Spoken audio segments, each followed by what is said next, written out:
क्या आपने कभी सोचा है कि एक ऐसा सोल्जर बनाया जा सकता है कि जो ना थकता हो, ना डरता हो और जिसके पास सुपर ह्यूमन एबिलिटीज हो? एक ऐसा सोल्जर जैसा कि हमने साइंस फिक्शन मूवी में देखा है, ए यूनिवर्सल सोल्जर। लेकिन क्या ये साइंस फिक्शन सच हो सकता है? आज हम इसी सवाल का जवाब ढूंढेंगे और इलॉन मस्क के रेवोल्यूशनरी प्रोजेक्ट न्यूरोलिंक पर बात करेंगे। क्या यह टेक्नोलॉजी इंसानों को सुपर ह्यूमन में बदल सकती है?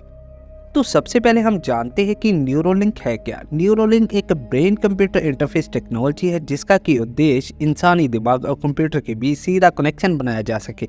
इसका मतलब ये है कि इंसान बिना किसी फिजिकल इनपुट डिवाइस के सिर्फ अपने दिमाग से कंप्यूटर या किसी डिवाइस को कंट्रोल कर सकता है।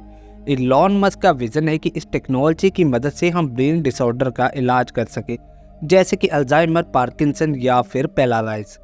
लेकिन सवाल यह है कि क्या यही टेक्नोलॉजी हमें सुपर सोल्जर बनाने की ओर भी ले जा रही है? यूनिवर्सल सोल्जर मूवी में जो कॉन्सेप्ट दिखाया गया था वो ये है कि सोल्जर को जेनेटिकली मॉडिफाई किया जाता है, उन्हें इनहेंस किया जाता है ताकि वो नॉर्मल ह्यूमन से कई गुना तेज, ताकतवर और ज़्यादा इंटेलिजेंट बन सके। न्यूरोलिंक का सबसे बड़ा पोटेंशियल यही है कि ये ह्यूमन एबिलिटीज़ को ऑग्यूमेंट कर सकता है, जैसे कि सोल्जर फास्टर रिफ्लेक्सेस डेवलप कर सकते हैं और कॉम्प्लेक्स सिचुएशन को अपने दिमाग से तुरंत एनालाइज कर सकते हैं। यही टेक्नोलॉजी सोल्जर्स को बैटलफील्ड में स्ट्रेटेजिक एज दे सकती है। लेकिन ऐसा करना एथिकली सही है? एक इंसान को आर्टिफिशियली इनहेंस करना क्या इंसानियत के खिलाफ नहीं है? न्यूरोलिंक के जरिए सोल्जर्स के दिमाग को कंट्रोल करना, उनकी थॉट्स और इमोशंस को मैनिपुलेट करना क्या एथिकल होगा? ये सवाल उतने ही महत्वपूर्ण हैं जितने कि टेक्नोलॉजीज़ के एडवांसमेंट और हिस्ट्री बताती है कि जब भी कोई बड़ी मिलिट्री टेक्नोलॉजी डेवलप की जाती है तो उसके साथ एथिकल कंसर्न्स भी आते हैं। इसी तरह न्यूरोलिंक के साथ भी ये खतरा है कि उसका मिलिट्री यूज़ ह्यूमन राइट्स और एथिकल वैल्यूज़ के लिए किया जा सकता है। अब हम बात करते हैं न्यूरोलिंक की रियल वर्ल्ड पोटेंशियल पर। न्यूरोलिंक सिर्फ सोल्जर्स को इन्हेंस करने के लिए ही नहीं, ये टेक्नोलॉजी ब्रेन इंजरीज को हील करने में भी यूज हो सकती है। मान लीजिए कोई सोल्जर जो घायल हो चुका है या किसी मेंटल ट्रॉमा का शिकार हो जाता है, न्यूरोलिंक उसकी ब्रेन फंक्शंस को रिस्टोर करने में मदद कर सकता है। ये फ्यूचर में PTSD जैसी कंडीशंस के लिए भी कारगर हो सकता है। हालांकि इसका उपयोग सोल्जर्स की स्ट्रेंथ, स्पीड और इंटेलिजेंस को बूस्ट करने के लिए भी किया जा सकता है, जो इसे एक पोटेंशियल यूनिवर्सल सोल्जर बनाने की दिशा में ले जाता है। मगर सवाल यह भी उठता है कि क्या ये सोल्जर्स को सुपर ह्यूमन बनाएगा या स्लेव? अगर एक सोल्जर का दिमाग किसी डिवाइस से कंट्रोल किया जा सकता है तो वो अपनी सोचने की शक्ति को खो सकता है।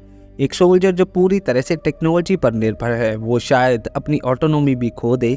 न्यूरोलिंक जैसी टेक्नोलॉजीज का मिसयूज होने की भी पूरी संभावना है, खासकर अगर ये मिलिट्री हैंड में चली जाती है। तो क्या हम सुपर सोल्जर के साथ एक ऐसी दुनिया की ओर बढ़ रहे हैं जहां सोल्जर्स इंसान नहीं बल्कि मशीन लाइक बीइंग्स होंगे? न्यूरोलिंक की टेक्नोलॉजी अभी अपने शुरुआती चरणों में है, लेकिन इसकी कैपेबिलिटीज़ को देखते हुए ये कहना गलत नहीं होगा कि फ्यूचर में ये मिलिट्री एप्लीकेशन तक भी पहुंच सकती है। लेकिन इसके कई एथिकल, लीगल और सोशल चैलेंजेस हैं। न्यूरोलिंक इंसान की मेमोरी को स्टोर कर सकता है, उसके थॉट पैटर्न्स को भी बदल सकता है और यहाँ तक कि उसकी फिजिकल एबिलिटीज़ को भी इन्हेंस कर सकता है। अगर इसका सही इस्तेमाल हुआ तो ये टेक्नोलॉजी सोल्जर्स की लाइफ बचा सकती है और उन्हें ज़्यादा एफिशिएंट बना सकती है। लेकिन अगर इसका गलत इस्तेमाल हुआ तो ये उन्हें सिर्फ कंट्रोलर मशीन में बदलने का एक जरिया बना सकती है। तो क्या न्यूरोलिंक हमें सुपर ह्यूमन में बदल देगा? शायद हाँ, लेकिन इसके लिए हमें तैयार रहना होगा, ना सिर्फ टेक्नोलॉजी के लिए बल्कि उसके एथिकल और मॉरल एस्पेक्ट्स को समझने के लिए भी। न्यूरोलिंक का फ्यूचर ब्राइट है, लेकिन उसे सही दिशा में इस्तेमाल करना उतना ही ज़रूरी है।